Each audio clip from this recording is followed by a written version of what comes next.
Hello everyone, good morning. Welcome back to my channel Debashree's life.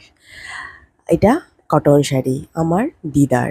মেয়েরা মায়ের শাড়ি পরলে খুব স্পেশাল ফিল করে। আমি তো আজ দিদার শাড়ি পরছি, তাই খুব স্পেশাল ফিল করছি। আজ একটা স্পেশাল দিনও বটে, আজ শিক্ষক দিবস। আমি গর্বিত, আমি একজন শিক্ষক। কত ছেলে মেয়েদেরকে আমি অল্প পরিমাণ হলেও জ্ঞান দিতে পারছি তাদের ভবিষ্যৎ গড়বার জন্য। দেখো, কথা বলতে বলতে আমার শাড়িটা কিন্তু পরাও হয়ে গেছে। কিছু অক্সিডাইজ জুয়েলারি আমি পরে নিচ্ছি। এই চেনটা আমার খুব প্রিয়। হাতে ঘড়িটাও পরে নিলাম। এবার টোনার আর অ্যালোভেরা জেলটা লাগিয়ে নিচ্ছি, তারপরে সানস্ক্রিনটাও লাগিয়ে নিব। এখন পারফিউমটাও লাগিয়ে নিচ্ছি। দেখো, কাজল আর টিপটা পরলেই কিন্তু আমার পুরো সাজ রেডি হয়ে গেল। মাইগ্ল্যামের শেড নাম্বার LM90 লিকুইড লিপস্টিকটাও পরে নিয়েছি। আমার সাজ পুরো কমপ্লিট। আমি এইভাবে সিম্পলি মেকআপ ছাড়াই আমি কিন্তু সাজগোজ করি।